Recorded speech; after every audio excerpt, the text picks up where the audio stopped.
I am, as always, Derek, the community steward here at ETH Denver, aka Sporkdow, and I am joined by special guest Nader Dabit, the legend himself. Hi, Nader. How you doing? Hi. Thanks for having me. Yeah, always a pleasure. I just to embarrass you, I have been really looking forward to this because your tutorial, I've told you this before when I like forced you to take a picture with me at ETH Denver 2022. Your full stack Web3, which was part of your transition out of your AWS days into your Web3 days. Um, that tutorial was not only the first tutorial I did to get into Web3, it was in my like, I'm going to do free code camp JavaScript era only like 16 months ago or whatever. And your tutorial, just to speak to how difficult it is to do education and calibrate to your audience, it assumed that I had things like NPM already, which is a reasonable assumption because if you've ever done anything, you do. But it was like literally the first time I'd installed VS Code, had to figure out Oh why I was wow. getting errors. So I was like, not only was this my intro to Web3, your full stack tutorial was my intro to doing any coding at my computer, basically. So look at me now. Wow, your life is like completely different now. You're just literally Radically different. working with one of the most, I don't know, well known and well regarded events, in the whole space. So that's pretty cool. Yeah, and part of why I wanted to open with that is that ETH Denver prides itself on being newbie friendly and orienting a lot of our educational stuff, our community stuff, the things that happen during the event and after around people just showing up and sharing stuff with each other. It's like there are no dumb questions. We acknowledge that imposter syndrome is real and happens to the best of us and will happen all the way up your learning curve, and that at every step of the way, we've got wisdom and knowledge and skills to share with each other. So, in that spirit, I'm excited to have you on today because I know you somewhat recently transitioned to your role at Lens. And so you're going to give us a chance to understand what the heck that is, how it plays into the ecosystem, where we are and where we're going with that like side of the tech tree. And then if we have time, which I think we will toward the end, kind of get in there and show us how it works. Yeah, exactly. We're gonna be building an app from scratch, and we're also going to be giving an introduction to Lens as well. So for people that maybe don't know a ton about it, we can kind of get you up and running, and hopefully by the end of this, you'll know everything you need to know. Yeah. Uh, I want to say hello to the folks that have joined us. First, hi, Beam Me Up Now. Always good to see you. Um, Way Cool Junior. I don't recognize you. Good to see you. What's the etiquette around asking people pseudonyms? I mean, play it cool, right? Like it's on our side when we do registration, for example, we sort of do the like, listen, we need your full legal name for insurance reasons. And if you don't want that associated with your pseudonym, don't give us your pseudonym. Like let your pseudonym be decoupled from it, in other words. And other people are like, no, I'm only giving you my pseudonym and I'll like flash my ID to someone at the registration table, but I don't want it in your database. So there's like so many ways of handling identity and data and control. So this is my attempt to help segue us into Lens. So I'm curious, Nader, what was the motivation behind the creation of Lens? What problem is it aiming to solve, and what is its approach? Sure. So I think that when the discussions were happening, when I don't know, maybe it's about 2 years ago, a year and a half ago, when Jack Dorsey was still kind of at Twitter, and there was a lot of talk around blockchain and Web3 was actually just becoming mainstream at that time. I think it was still the height of maybe the bull market and stuff. There was just a conversation around like what it might look like to have something that was Web3 that was like a social network that was actually usable, because there had been attempts at stuff, but it was always about the UX, and the UX was always the challenge, and there wasn't ever anything that kind of existed that was that good, and people back then were just building stuff in Web3 just because it was cool at the time. It actually didn't provide a lot of value prop, I think, for 90% of the things that were being built. And you might argue today that a lot of the stuff that people are building for the average person in the world isn't that useful. And that's kind of what I think. But I also think that there are a few things that are extremely, extremely valuable to the point where they just can't be done with any other technology. I think that's why most of us are here, is that we recognize that. And Lens specifically I think is, in my opinion, kind of the first set of like, I would say almost like a combination or a suite of tools, protocols, APIs, and things that have come together that offer kind of a way for the average developer in the world to build something that's useful for the average person in the world. Hmm. That is beyond payments. I think payments were like really compelling for me, and that was like honestly the first thing that really got me wanting to possibly work in the space, because how simple it was to kind of to just send payments anywhere in the world and receive those, and also to kind of write a smart contract that did that. But beyond payments, like, the average person isn't that interested in DAOs, believe it or not, right? Like we love that shit, but like, most people just don't care, honestly, right? And then it's NFTs as well. You could also argue that DeFi is maybe not that exciting to the average person in the world. I think payments are, though, like, this idea of just being able to send and receive payments. And I think once people maybe grok that, DeFi might be more compelling to the average person. But like, these things for the most part are just not use cases that are that great for onboarding a lot of new people, I think. But that was when I joined the space, April 2021, maybe 2021 in general. A lot of these new ideas were coming about. And I think like we fast forward now to today, we've gone through a really rough time in 2022. Let's be honest, it was a really, really rough year. A lot of ups in 2021, a lot of downs in 2022. There were still ups and downs. Sure, yeah. That's the long story short, for sure. So yeah, but what we've come out of it, I think, is that there's been so many people that have come into the space and that are building and creating stuff and that are passionate about it and excited about it, that we've actually starting to see a lot more stuff coming about that is, just better quality. So better quality protocols, better quality tools, better quality apps, and better quality use cases, and more real world and realistic use cases. So I think that lens again stood out to me at the time when it was actually launched. Like, the idea sounded cool, right? But everyone has an idea, especially in Web3. Everybody tweets about ideas, but no, you don't often see people build stuff that is like actually like really good. So when I first saw the idea with Lens, okay, cool, they're doing that and other people are doing that, right? A few other people were talking about that. But when they actually launched it and deployed it to Polygon, that was the first time that the average person could actually, as a developer, just actually use it and see what it was like. Because it's one thing to throw out an idea. It's another thing to spend an entire year designing and engineering and deploying and building something, and then actually putting it out to the world for people to use. So, the idea came a year later. They actually deployed it or so. I'm just spitballing a year or so. But when I picked it up, I was just kind of really blown away because of the trade-offs I think that they made a lot of sense around kind of like, what does it mean to be a blockchain or Web3 app? Does everything need to be fully on chain? Does it all have to be decentralized?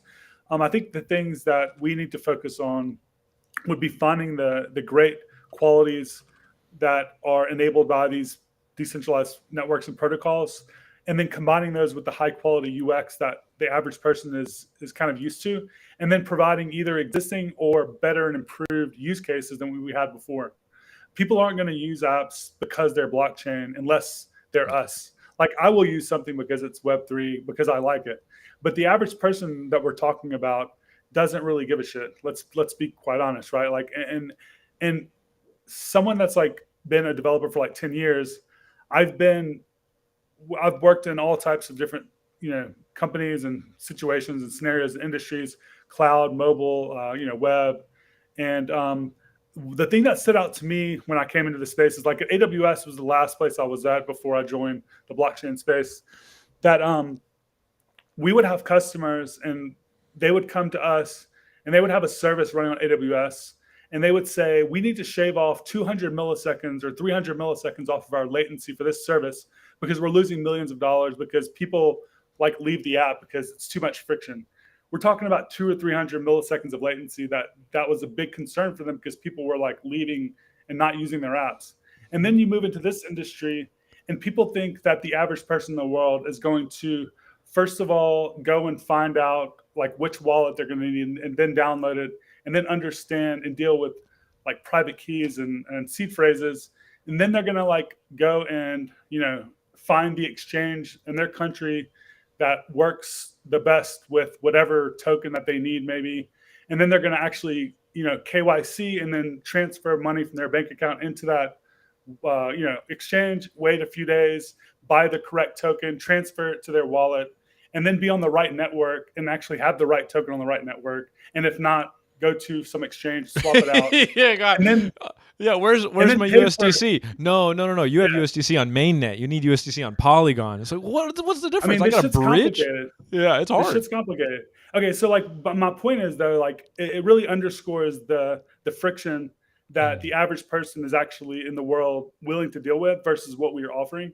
And I think that some of the trade-offs that were made by Lens and others now too as well kind of try to abstract away all of that complexity so the average person doesn't have to deal with all that shit. They can actually just open your app and use it, and they don't have to deal with most of those things that they've had to deal with before, and then hopefully in the future any of those things. And also, so that's kind of like one big thing. And then the other big thing was the developer focused approach that they took. Anyway, so I'm going to talk about a lot of that stuff, but that kind of gives you just an idea of why I'm excited about not just Lens, but I think XMTP is another one you've heard me talk about lately. It's a messaging protocol that kind of brings all of the things that I love about Web3 and blockchain and applies a real world use case. Very easy to use, a lot of value prop that isn't there for anything else in the centralized world. So Let's dig in. I mean, the comedian brain in me is like, okay, so we're just gonna redo like the Facebook UI, but then people get tokens whenever they post. And we're just like, there is this sort of naive approach of like, great, we're going to skeuomorphically copy something that works from Web 2 and then layer on one trivial Web 3 piece and call it a day. And frankly, that will win hackathons and get you easy VC money. But that's not the point. The point is to build something useful for people. So to that end, I'm curious, what are the basic building blocks at Lens? What's the difference between Lens and Lenster? Is Lenster a thing? Like, are we talking about like back end pieces, front end versions? Like, and can you help us like assume an intelligent audience that is not familiar with these primitives? What is different about the way that data is like sort of stored, read, managed, viewed compared to what we're used to, which is, these centralized repositories where a post I put on Facebook is simply not accessible by any other platform? yeah, so there's a few things that you asked there. First is like, what's the difference between Lenster and Lens? So Lens itself is just a protocol and an API that are built and maintained by the Lens slash Aave team. And we don't actually control or build out any of our own client side applications. We just built a really, really high quality service, almost kind of how AWS provides infrastructure for application developers. Lens provides infrastructure for application developers. It's almost kind of like this serverless approach. So serverless continues to just gain more and more momentum and more adoption because it's really simple for the average developer to spin up like a function or a service that provides something like authentication without having to write all that code from scratch. Twilio is a great example of a managed service that provides you messaging, primitives and a service that allows you to kind of integrate that without having to build it from scratch. The reason that Twilio is so valuable is because almost, not every application, but like there's so many applications that need SMS because let's say you're doing multi-factor authentication or you want to do some messaging or whatever, things that you want to do. You don't want to build all that from scratch, but so many apps need it. So they built a nice service that allows you to do that. When you look at the actual usage of the internet in the world, I think it's something like 4.85 billion users are using social applications today, applications that have social features. So these are also very, very useful primitives, similar to how like, Twilio provides those primitives. Like you could think of what if we could kind of abstract away these social primitives and provide them in a way that anyone could use. So that's kind of the way that Lens is. It's providing these primitives and this infrastructure for people to build out features. You don't need to kind of build an entire Lens app. You can actually just use things like direct messages or profiles or follows or comments. I don't know, like whatever you want, and it's just there for you to use. So Linster is one of the many clients that's been built on top of the protocol. So there are over 100 clients that we would consider good or high quality that are already either deployed publicly or in development. And there have been over 300 clients, like including hackathons and stuff like that, that we've tracked. And anyone can build a client.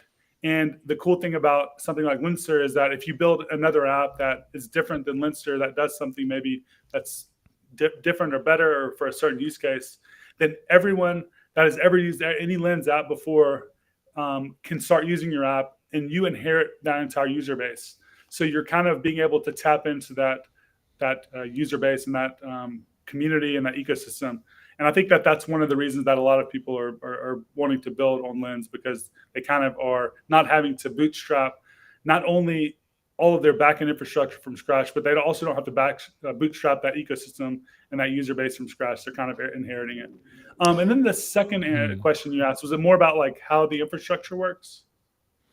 Yeah. Before we dig into that, I just want to reflect on what you just said, which is there's a double-edged sword of it's reminding me of the DeFi days where everyone was doing the pool to incentivize the liquidity. Your TVL explodes just because you're giving away free token for the same thing somebody else is already doing. And then as soon as you stop incentivizing or it crashes, they're predictable, like doop doo, then all the money goes somewhere else.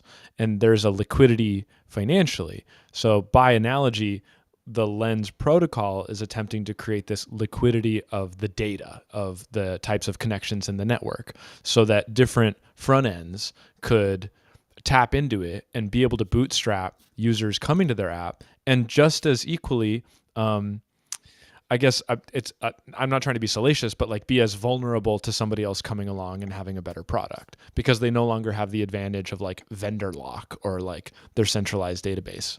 So I think that's such an interesting thing built in from the beginning, from the perspective of someone thinking of doing this, like, okay, like I'm able to tap in and sort of supplement what's already going on. Maybe it's not a winner take all system like it would be before. Yeah, exactly. That's a good perspective and a good way to point it out. And I would say yes, I agree with that. Yeah. So yeah, let's dig into it. What is Lens protocol? What are some of the pieces folks should know for what, and also why? Like from a design perspective, I'm super curious about stories of what those early conversations looked like. Like how do we abstract a social graph or this is outside of my knowledge base. So helping us to understand not just where we are today, but sort of how we got here. Why were some of these decisions made about what to include and what not to include? So I've only been with Lens since October. I've been building on Lens about 4 or 5 months prior to that. So I wasn't really there when these original discussions were kind of Sure. happening. But there's a really, really amazing engineering team behind all this, by the way. And I'm fortunate enough to be in DevRel, where I get to go talk about and have fun with all this stuff while they're grinding away and they're actually doing all the, in my opinion, like the hard work, Mm-hmm. building out this stuff. But Josh is, I mean, definitely one of the best, if not the best. And I've worked with a lot. Okay, like he's definitely one of the best engineers I've ever worked with, and he comes up with these ideas that are just actually not been done before sometimes, often, and then he'll actually build out a prototype and have something working in weeks or sometimes even days.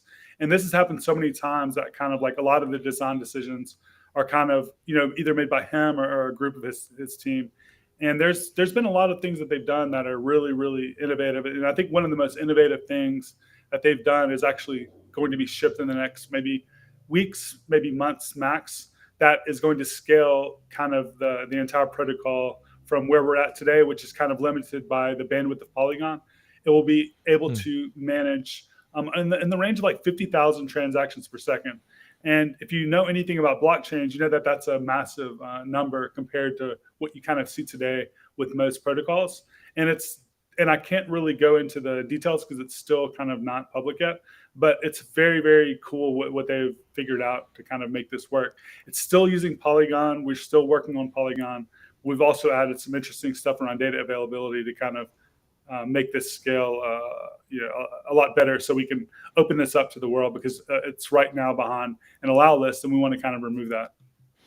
You're telling me half the comments in chat are why can't I get a handle? But yeah, I mean, if there's a Sybil resistant way to kind of check these people out and they want to get a handle, I would love to allow this any of the folks that are attending here. The challenge is though, if I throw up an event, for example, like in Sao Paulo where I'm at today, or we put an event in Mexico City a month ago, we had hundreds of people that literally were living in other countries that signed up to join because they thought they're going to be allowed listed.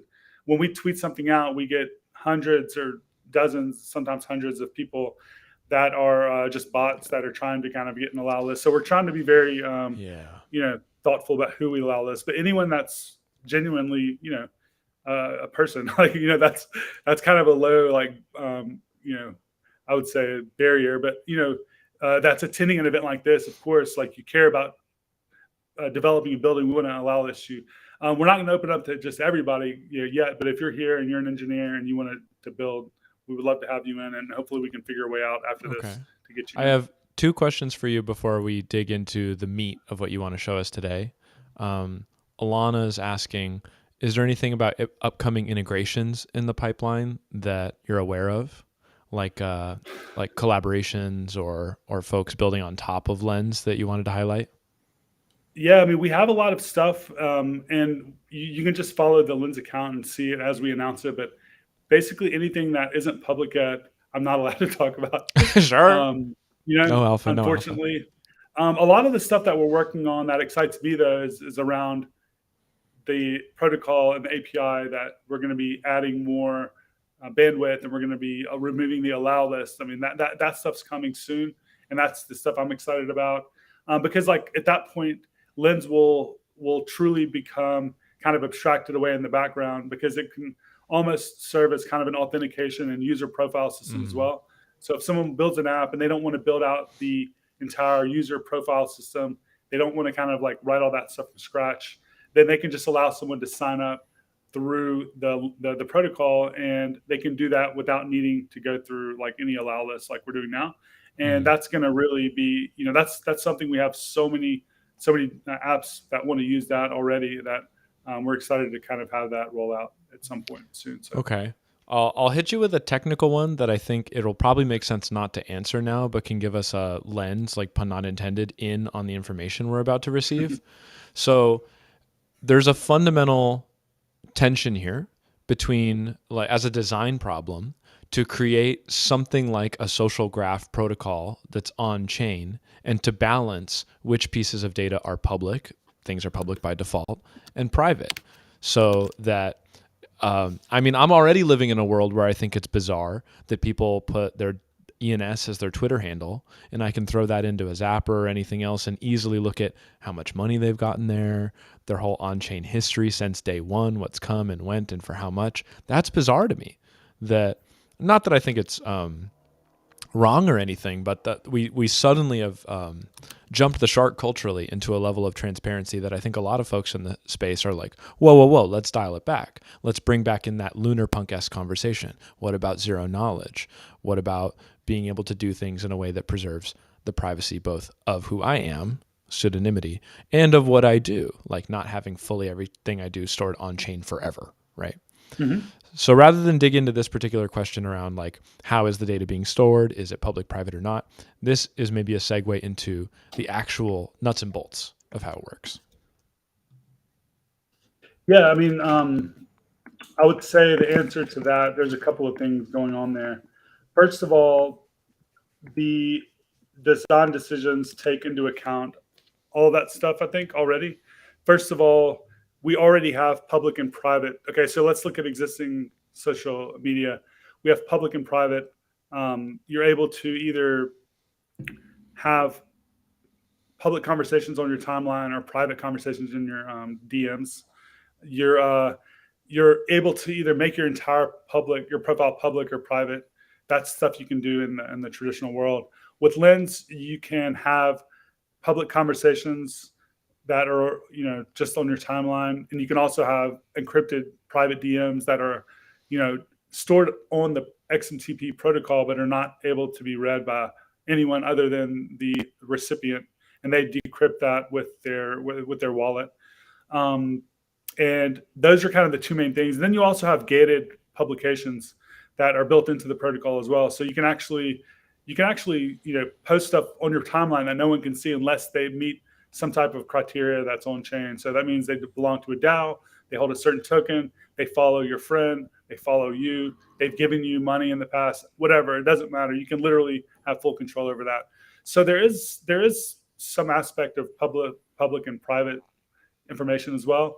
I think the biggest thing that blew my mind trying to kind of like understand how to solve this problem is actually more around curation of content and the fact that if someone posts something harmful on Twitter, then it can and should be taken down, right?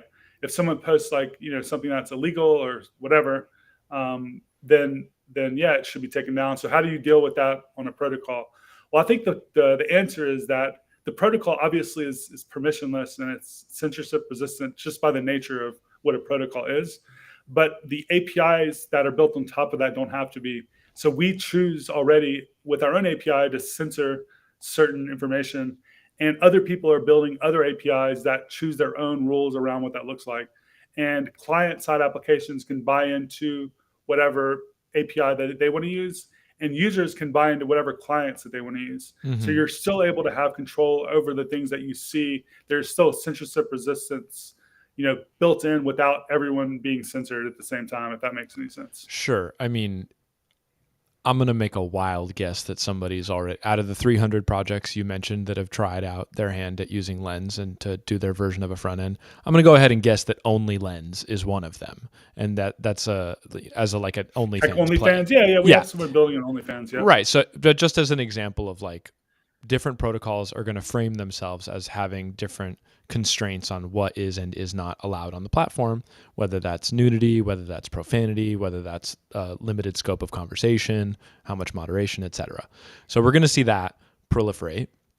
And it doesn't sound like Lens is taking, it has some opinions, right? Like there are mechanisms even built in at the Lens protocol layer for, how would you describe it? Like, is censorship the right word, or like um, validation? Curations, I would say, but yeah, you could call it that. I mean, the thing is, like, again, this the protocol is censorship Moderation. resistance, but there is an aspect of us not surfacing harmful stuff on people's timelines through the API that we control, and then other people are building again their own APIs with their own decisions. So I think that's kind of the way things are going right now, and I think that makes a lot of sense. Okay. So I know part of what we want to make time for here is to give a quick demo of how these pieces work with your SDK. And that might give us a chance to see in context how like how you would interact with this particular API we've been referring to for the last couple minutes, and to see as a developer what tools you have at your disposal, or even just as a user to get a clearer understanding of what pieces exist at the browser level on your local computer, which pieces are being sent on chain versus over to maybe some centralized server for some computation. There's a lot of stuff happening here that's not obvious to your average user. And for the biddlers among us, I'm curious if we can peel back the hood a little bit and you can explain through example how these pieces play together to create the front end experience we see. Okay, cool. Yeah, I would love to dive into that. So should I go ahead and start now? Share my Yeah, screen or go for what? it. If you share screen, I'll throw it up. All right. Can everyone see that? Bada boom. Yep, you're good. Okay, cool. So the first thing I'll just throw out there, I have this whole presentation, but I actually don't think I have enough time to go through it, and it might not even be that useful. But one of the things I want to kind of just talk about is this idea of what a social graph is and like why that matters and things like that. And when you kind of peel back the hood maybe of almost every application that is mainstream adopted in like the very top number, then you start realizing that a lot of the applications that we use on a day-to-day basis actually share a lot of the same functionality. And some of those features that you often see in applications that are considered maybe a social app or having a social graph type of aspect built into them are these characteristics. You can create a profile, you can follow other users, you can create some type of content, you can view content from others, and other people can view your content. And also, they're often the different recommendation algorithms that kind of set them apart or make that application often become popular. A great example of this was TikTok when it kind of went mainstream. It was very a lot of people really talked about how high quality their recommendation algorithm was. People could go in and they would like a few videos and check out a few things, and then they would automatically be given stuff that they were really interested in. Um, so what are some of these applications that we are talking about here? We're talking about Instagram, we're talking about Twitter, we're talking about TikTok, we're talking about YouTube. We're even thinking about stuff like GitHub. Um, Even though you might not consider that a social graph application, it actually has a social graph built in.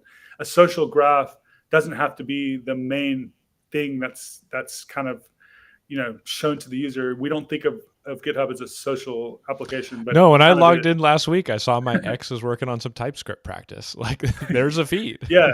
So that functionality is like super extremely common. And this stuff is stuff that people build over and over again. And when we think of building stuff, we as an engineer always think about abstracting things away so we don't have to continue building those things from scratch. So therefore we have npm, so we can just npm install something that someone else has already written. Or we have these UI libraries like Bootstrap back in the day, and now Tailwind CSS and Tailwind UI. We even have Next.js, which is an abstraction on top of React. So instead of kind of like building all these common functionality from scratch, abstractions often come in and save our time and make our applications easier to build and stuff. So we are abstracting away these social features. And I should add messaging to this, because even though we didn't build the protocol XMTP, we integrate with XMTP. So I released a code base today that kind of shows you how to, maybe I can just show that video real quick. Sure. But it basically shows you how to integrate messages in your app that are also interoperable with every application on Lens. So in this video, you see me on the left-hand screen, that's a Lens app. On the right-hand screen is an app that I built with XMTP. So any app that is using XMTP, I can now integrate with it without having to do anything. So I'm now switching to another app called Converse, and my app is integrating with both of those apps in addition to any other app that's already been built on Lens. So these interoperable pieces are really powerful for two different reasons. One, We because could pause there and soak that in. The idea of your yeah, chat history being interoperable is already a giant use case for getting people to try these things out, because everyone's aware of the pain of like, wait, did we have that conversation on Telegram or exactly, that's what this WhatsApp? solves. Yeah, like that's and, huge. and, and the even crazier part is every one of those companies built that same exact thing from scratch. Like Yeah, that's just kind of insane when you think about it, right? Because we've all rebuilt these things wasted over and talent. over and over. Yeah. So protocols like make these things interoperable and also accessible, and make it's almost like the way that I was getting excited about serverless technologies when I started understanding them. And that's kind of the way I look at a lot of these protocols, is they are like serverless, because you don't have to build this stuff. You can just use it. They work really well, and you don't have to kind of do all that work yourself. But yeah, so everyone, every time someone like sees that demo or they read into XMTP, they also get excited, and that's an area that's starting to become really popular. But so beyond that quick intro, those two slides I looked at, I now want to kind of just show you the API real quick, because the API is one of the things that I think is the most valuable thing about Lens. Because when we think of dealing with smart contracts, there's a limited amount of things that you can do with a smart contract in terms of reading or querying information. I worked at the Graph protocol before joining Lens, and one of the things that we were trying to build, and we did build, or before I got there, when I say we, that's the royal we, it's actually they and like all the smart people there. They built out a really, really cool, protocol for, and also a service that will take the data from a smart contract and make it queryable. Because when we think of a traditional database, these databases have been built and iterated on and made better for literally dozens of years. So when you have information stored in them, you can actually say, hey, give me all of the users that their first name starts with H, that are born between these 2 years, that signed up within the last 6 months, that live in Arizona, right? Like that's a Yeah, very, we're doing very people whose names start with H that are of a certain age in Arizona campaign, of course. yeah, exactly. So like if you want to get at that information from a smart contract, you can't really build all of those different functions into the contract. And if you did, you would still be limited by the stuff that you can also get from a database like pagination and stuff like that. You can't just basically query it for random stuff. It all has to be programmed in. But the great thing about a database is that it's been built specifically for that use case. And therefore, when people build smart contracts, they often build an API on top of them. And that API essentially reads all of the data that's ever been interacted with that smart contract, stores it in the database, and then builds an API or provides an API on top of it. Now, the graph was cool because it made it to the where you didn't have to build that API from scratch. You could build this little subgraph and it kind of abstracted that away. And what Lens has done, that is in the same, I would say, space or this essentially the same thing you could think of is that we've also built our own GraphQL API on top of our smart contracts. And in this way, developers can also query data from the protocol and build out really nice user interfaces using everything on the protocol. So we can go down here to the queries and we can look at one of these, like, for example, Explore. And we have this Explore publications query. And right off the bat, I can just copy this here. I can go to the playground. I can just paste it in there and run this. And this is going to be querying information from the Lens protocol. And here we see that we're asking for the Explore Publications query, which is going to just give us an array of publications. And we can actually apply additional parameters here to do stuff like we want to sort by the most commented. We only want to bring back posts, comments, and mirrors, or maybe we only want to bring back, let's say, posts and mirrors. And then we want to limit this to, let's say, 50 items. And then we want to be able to provide pagination. And pagination is basically when we can like view 50 items and then view the next 50 items and then the next 50 items and so on and so forth. And we can just run this query and we get all this data back really nicely. And we don't have to kind of do all that stuff from scratch. We can even add like a cursor with the next page. And with this, it just makes it really simple to build out really high quality UIs. So the protocol is great. The API on top of it makes it even better. And we're continuing to kind of iterate and make that API better. We've also deployed and built a couple of SDKs already. So we have the React SDK, and then we also have the React Native SDK. And that's what I'm going to show off right now. So here I have a React Native app. And it's running Lens. And I'm going to zoom in because I know that's really small. And if I go ahead and run this app, I can show you how we can build an app really quickly using the SDK that we released. And when I say we, this time I'm not talking about the royal we. I'm talking about me. I built this whole thing by myself. Oh, great! Shout outs to Nader for doing this. So what I'm going to do is I'm going to import this component called profiles. And it's from the Lens protocol, React Native, Lens UI Kit. And we want to render a list of profiles to get started building our app. Because when we think of every social media application that exists, we kind of realize that when we go into the app, we typically see a feed of information. When we click on one of the posts, we see the post details. When we click on that user's profile, we see their profile with the feed of their information. When we click on their followers, we get a list of profiles. So we realize that every single social media application actually has the same types of things going on. So what if we abstracted that away? And that's kind of what we've done with this UI kit. So now if I go ahead and render this profiles component, you see the only thing we've done really is import this one line of code, which I've broken into 3. And then we've dropped in this line there. And if I save this, then what we should see is that we now have a list of profiles that would come back, and we haven't really done much work. And I can say padding top here 40 just to kind of make that look a little better. And I'm going to refresh that maybe. So what we're gonna do now is we want to kind of continue building out this app, and it looks like I'm having some issues with my. Let me just go ahead and rerun this. So what we want to do now is kind of show the rest of the components and kind of wire all this stuff together, because just rendering a list of profiles is cool and stuff, but what if we want to actually Sure. build out like a real app? Yeah. And that's kind of the whole idea here. So let me just try refreshing this again. For some reason, the padding is not. Oh, I know why. I don't have anything.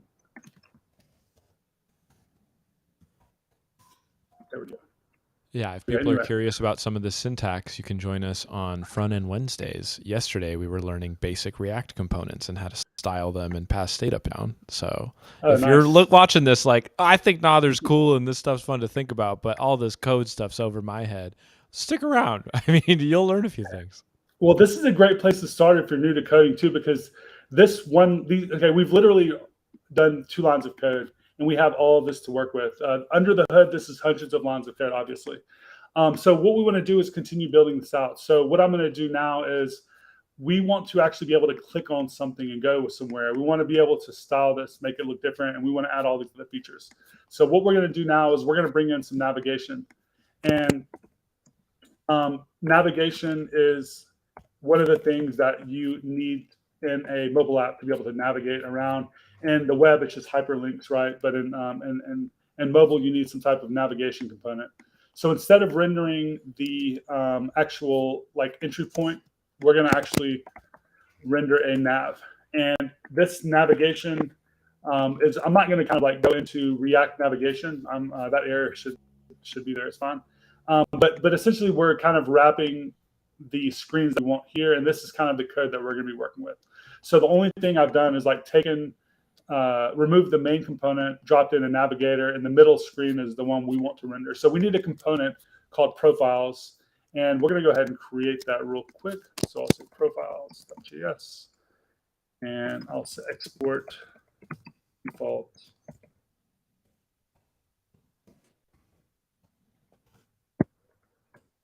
I might call this like profile component.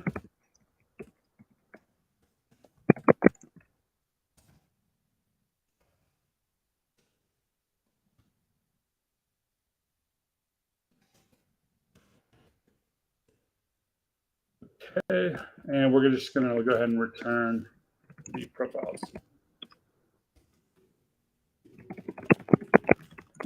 And now we can go to our app here, import.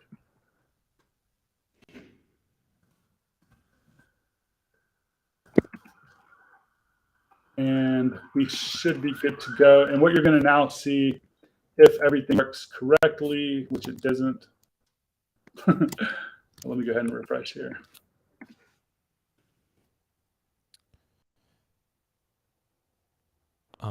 Do you need to add a styles back somewhere in your app function?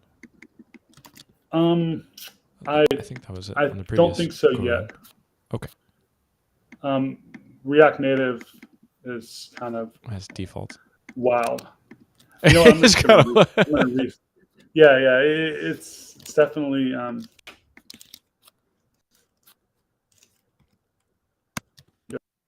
start everything.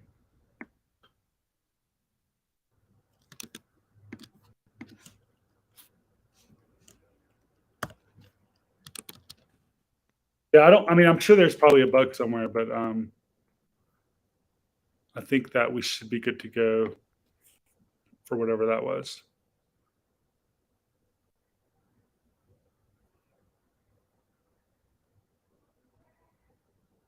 Tension. This is the life of a DevRel. This exact moment will happen many dozens of times at ETH Denver 2023 from February 24th to March 5th in Denver, Colorado.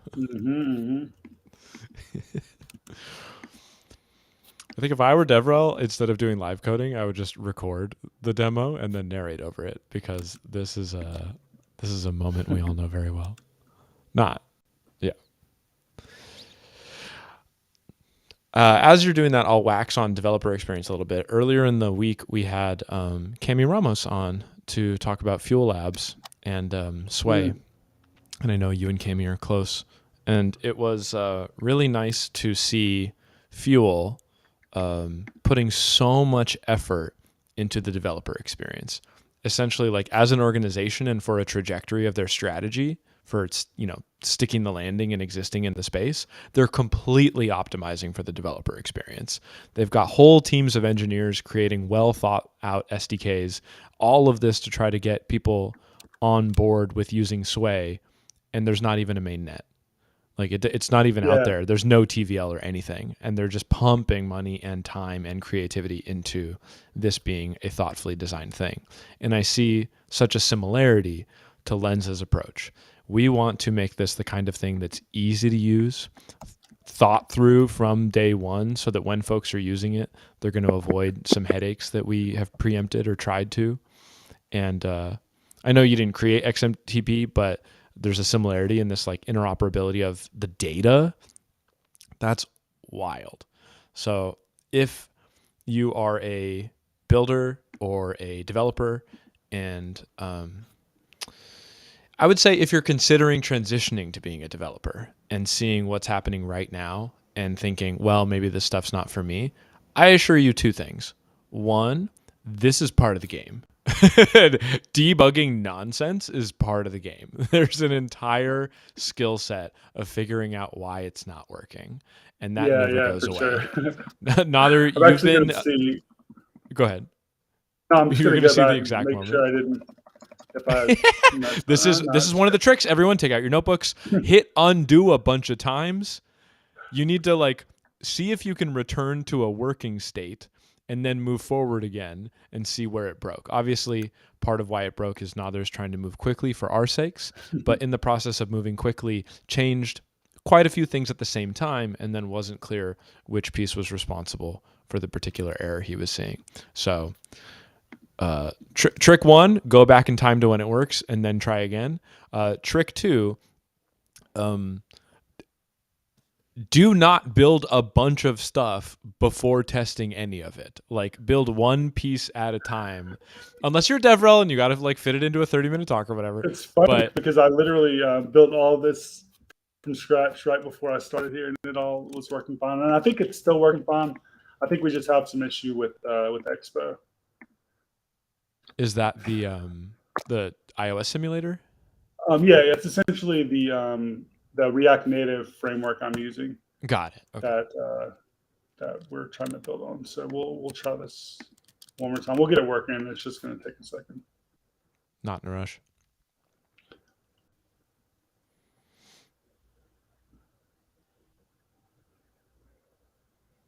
But if you've ever built with React Native, you know, You can relate. you've probably, yeah, you can probably relate. So yeah, sorry. This is what I was trying to say. In exchange for the power of abstraction that you get with React, React Native, Next, Lens, any of these layers that modern development and web development in particular are offering you, you have to pay two prices. One, a fairly steep learning curve, not compared to what you're able to do, but compared to learning anything, like learning how to salsa dance. Like it's pretty tough to learn software engineering, even to get to that basic place of like, I'm going to make an app with Create React app and give it like a button or something is tough. Yeah, I think I just realized that you were onto something with the styles. I literally deleted the import for that styles, and I was still trying to render it, and like that was the error, and it was completely my fault. But I'm anyways, going we to got it clip working. that. I'm going to clip Yeah. that and listen to it whenever I need a little confidence boost. Because to think that I had anything useful to say to you is one of because I always say like we all have things to teach each other. A lot of us feel imposter syndrome all the time. And there's even when you're in a position like yours, you got senior engineer who knows how many years ago and you've kept going in your career since. But there can be this feeling like, who am I to be in charge of these people, to be responsible for explaining this thing, to make architecture decisions about this thing? And it's not that you need to be perfect and never make mistakes. It's that through your particular life path and experience, you've got a lot of wisdom and experience to share. And what I would like to highlight for folks before I shut up on my little rant here is not only do you, Nader, who is regarded as like a valuable, kind, humble person with a lot of knowledge to share, have things to share with us. Would you say it's fair to say that a bunch of people you interact with fewer years in the field or less experience under their belt have all kinds of useful things to teach and share with you? Oh yeah, 100%, all day. I learned something from everyone. I think everyone has something that they can share that no one Right. else knows.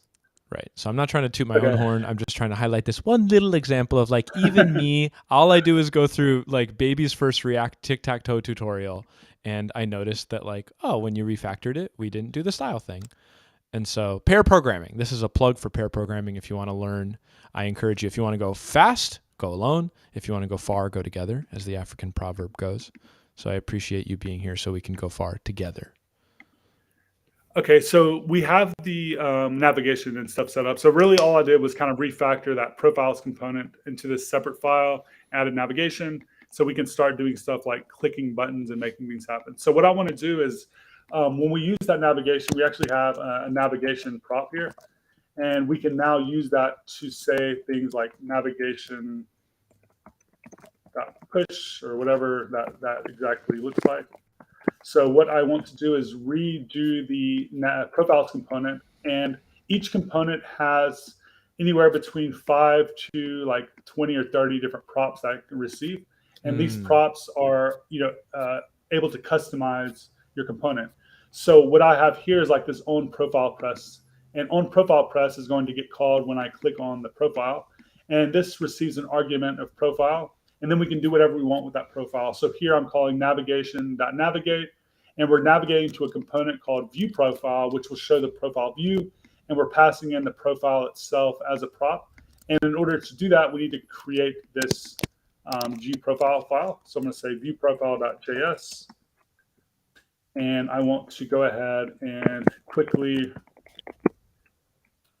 create this component. And this is probably a lot of code, but I'm going to minimize this to really show you that the only thing we really need actually to get started is these 10 lines of code or 11 lines of code. We want to render a profile. The only prop that we need is the profile itself. And we have that because, again, when you click on the profile, we have that argument passed here. So that gets passed on as a as a param. And then we're kind of just being able to use that. And finally, I'm going to go ahead and just drop this code back in, and which we'll look at in just a moment. But what I want to do now is import view profiles from view profiles.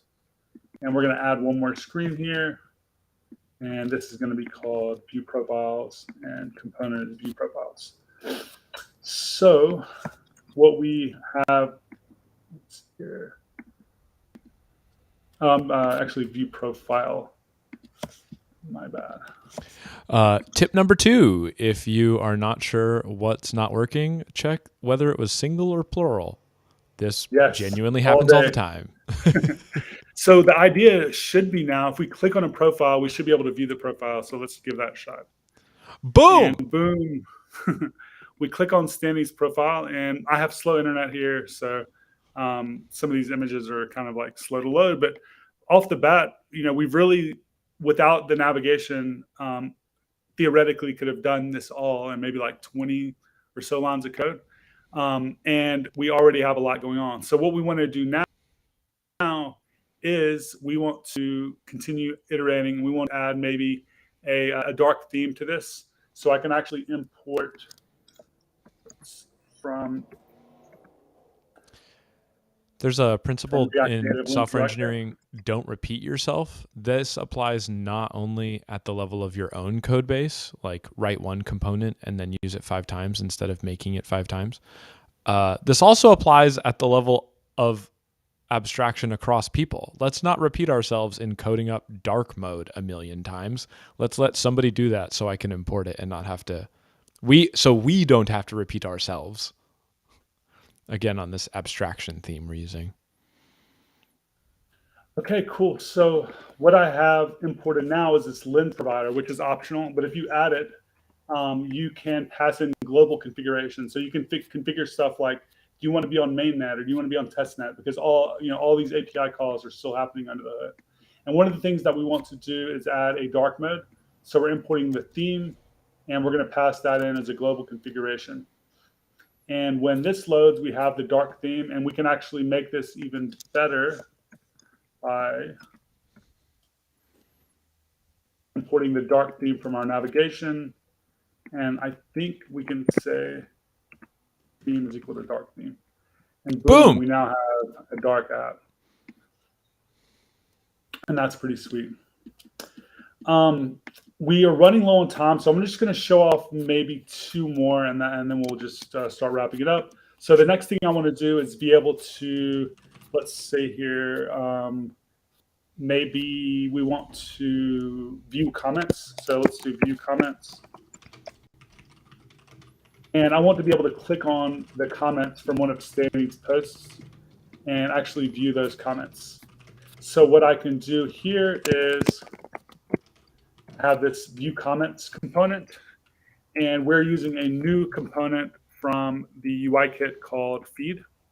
And the feed is going to basically give us either a explore profiles feed or a feed for an individual user. So a feed for an individual user might be like, I want to see my own timeline, and I can do that. But in this case, we're actually there's a few different ways you can do this. In this case, we're getting a feed of comments, and we're kind of configuring that with this query parameter, which is documented in our docs.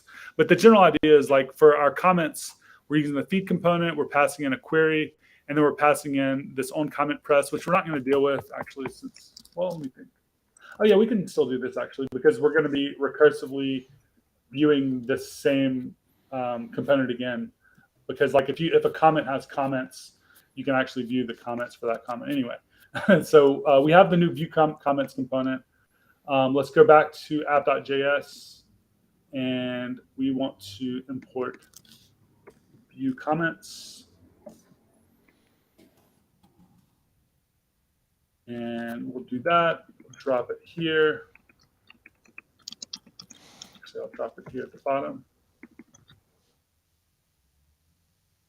And we save that. And when we click on the comment now, we see that we are able to view the comments.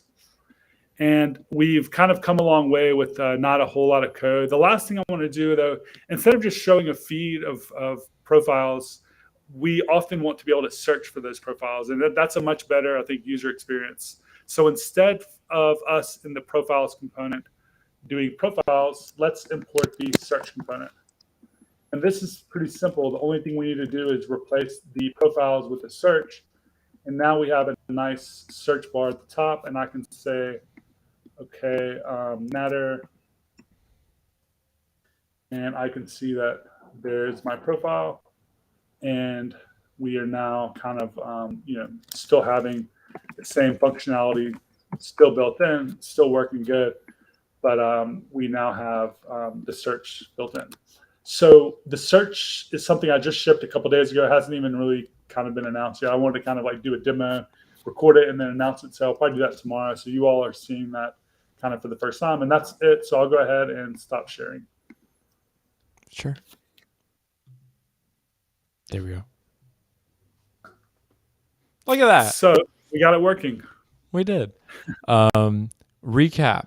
We dug into specifically the React Native SDK for folks that are interested in using React to develop on mobile, and to use the Lens SDK for React Native to be able to quickly access and display a bunch of the stuff that, like the data that's being stored at the Lens layer. So as we wrap here, in the spirit of Theory Thursdays, to help people understand the relationship between these pieces, like I said a moment ago before we started the demo, where is that data and how is it stored? And should folks be concerned about privacy? Can I delete it later? Like, well, just at a very 101 level, like in 2 minutes or less, what's the TLDR on how Lens handles data? Okay, yeah. So data, anything stored on a smart contract or in a smart contract protocol is immutable, and therefore it cannot be deleted, and it's always going to be there. Um, I'm sorry. Give me 1 second. Is there a Yeah, way to take your mute time. myself? Yeah, go ahead. I don't know how to mute myself. Oh, Actually, I I'll don't mute see a you. button here. Get out Okay. of here. Yeah. Um, and this is why we do it live. Okay. Do you want me to unmute you? Sure. You're good. Okay. Sorry about that. I'm in a No hotel and problem. someone was knocking on my door. Okay. So You're yeah. getting So broken data in on on. a So it'd be like, can we like delete information off of Ethereum? That's kind of the general question, because like we're built on a protocol Polygon, and no, you can't delete anything, but you can delete within the API, and that basically means that the indexer and the database that we're using to expose this information to the apps doesn't show that anymore. So like in It you know sets like that an though is deleted equals true flag. exactly. I All was just right. gonna say, in software, rarely does a real company actually delete your information. You might think they delete it, but they do what they call a soft delete, and they have Yeah. a field They that hide it. says is deleted, just like you said, and they Yeah. say true. But when the FBI comes knocking on their door, Yeah. they They have still all the have it. information Yeah. to show other people. I mean, that's the truth. I've worked Some at of y'all think that AWS. you could just delete your messages in your messaging apps and you're fine. That's not how that works. You need to be using Signal. In other words, you need Exactly. to make a change at the protocol layer. Unless someone's explicitly saying that they do that, they're not doing it. They're not doing it, and sometimes they still aren't doing it when they say they are. So yeah. Yeah. Okay.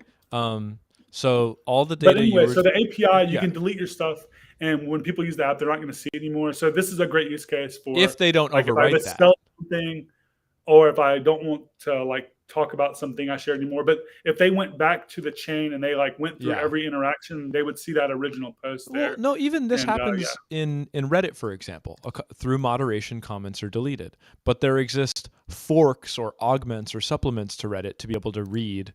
Somebody's constantly scraping and storing what the comments were, and so in that same way, like let's what's like the number one app on top of Lens right now, the front end, um, or just so I an would say example for my the original app that was built, that was kind of the first client, is Linster. So they've okay, had a head start. They've continued to iterate and add new features. So that's sure, kind of often the first like experience that people have, and it's getting better and better. It's pretty nice at this point.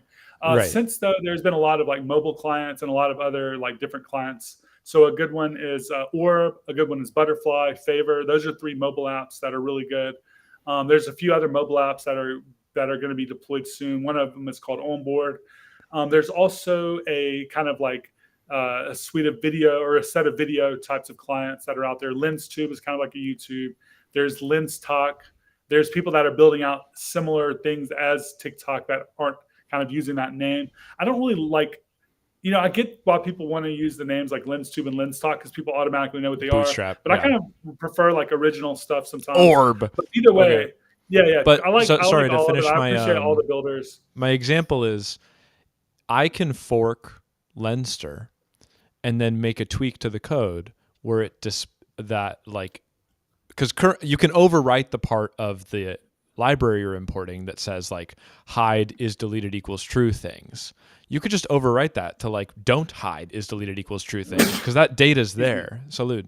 And you could have the like Lenster uncensored and just have like it be otherwise a clone but display this data. And I highlight that example because I want it to be viscerally clear to folks how these pieces work and the power we're dealing with, not only in terms of how easy it is to, on your app, access a bunch of data that already exists, but also to play with what you do and don't show and how moderation works, and to show that it's happening at the front end side, not at the back end side.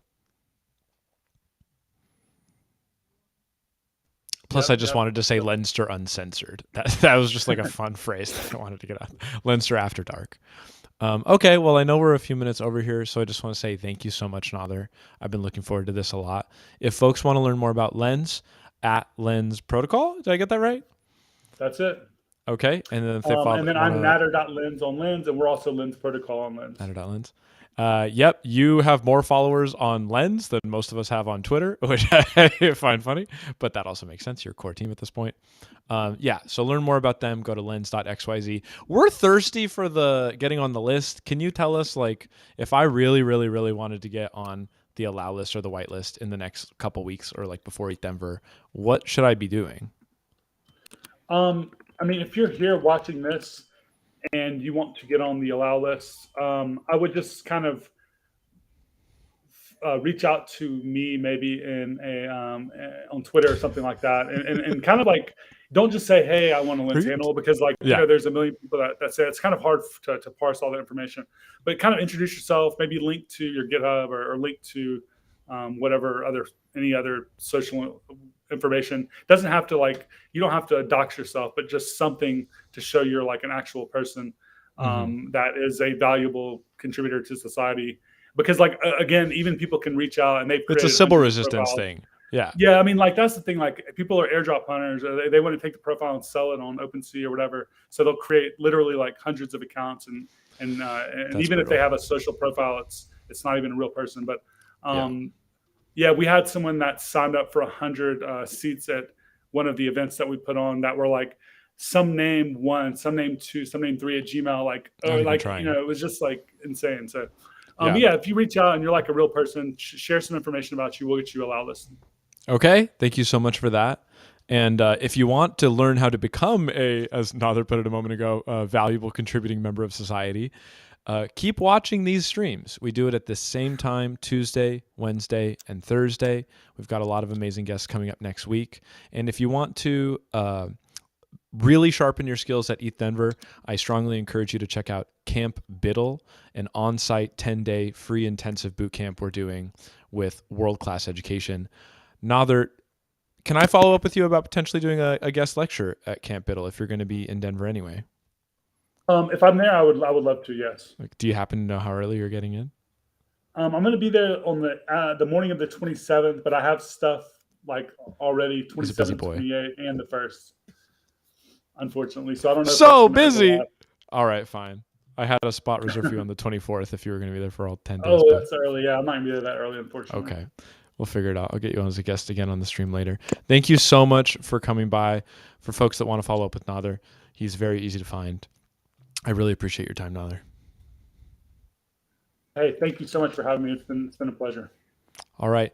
Goodbye, everyone. Until next time, I am Derek, your community steward, and I look forward to seeing you all tomorrow as we continue Raise Your Sporks, the road to ETH Denver, and tell you more about judging, team formation, mentorship, and some of the things we're doing to make your life easy. We want to be the premier Biddle-a-thon in the world, the one where it's your first, it's your favorite, it's the one you go to every year.